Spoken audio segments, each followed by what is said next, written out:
108 પાર્શ્વનાથમાંથી 94 નાગેશ્વર પાર્શ્વનાથ નીલવર્ણના કાળોત્સક મુદ્રામાં 9 હાથ ઊંચા 3.5 ફૂટ શ્રી નાગેશ્વર પાર્શ્વનાથ પ્રભુ રાજસ્થાનના શ્રી નાગેશ્વર તીર્થમાં શિખરબંધી જિનાલયમાં મૂળનાયક તરીકે બિરાજમાન છે.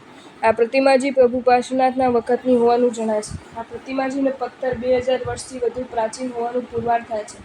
દંતકથા અનુસાર મૂળ પ્રતિમાજી મરકત મણીના હતા, પણ રત્નની આ દુર્લભ પ્રતિમા પર અનેક ધૂર્તોની દુષ્ટ નજર પડી. અધિષ્ઠાયક દેવે સર્વેને પરાસ્ત કરી પ્રતિમાની રક્ષા કરી. એક જાણ આચાર્યે પોતાના તપોબળથી ધનેન્દ્ર દેવને પ્રત્યક્ષ કર્યા અને રત્નમય પ્રતિમાને પથ્થરમય બનાવવા નિવેદન કર્યું, અને દેવે પણ તે મુજબ કર્યું. વિદ્વાનોના મતે પ્રતિમાજી દેવ નિર્મિત છે અને મૂળ અહિછત્રા નગરીમાં તે સ્થાપિત કરાયેલી, પણ ત્યાં સુરક્ષા ના જણાતા દેવી તાકતથી આ પ્રતિમાજી પારસનગરમાં પધરાવ્યા. સંતાન પ્રાપ્તિની ઝંખનામાં ઝૂરતા અહીંનો અજીતસેન રાજા અને પદ્માવતી રાણીને આ પ્રતિમાજી પ્રાપ્ત થઈ.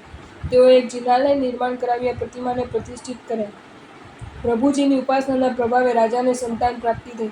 કાલક્રમે આ જિનાલય ખંડેર બન્યું. વિક્રમ સંવત 1624માં શ્રી અભયદેવ સુરીના ઉપદેશથી તેનો જીર્ણોદ્ધાર થયો અને આ પારસનગર લોકજીભે પારસ નાગેશ્વર બોલાતું થયું અને ગામનું નામ નાગેશ્વર પ્રભુ. જો તમને આ વિડીયો ગમ્યો હોય તો આ વિડીયોને લાઇક કરો અને શેર કરો, અને આવા જ નવા વિડીયો જોવા માટે જૈન ફેક્ટ્સ એન્ડ સ્ટોરીઝની ચેનલને સબસ્ક્રાઇબ કરો. ધન્યવાદ.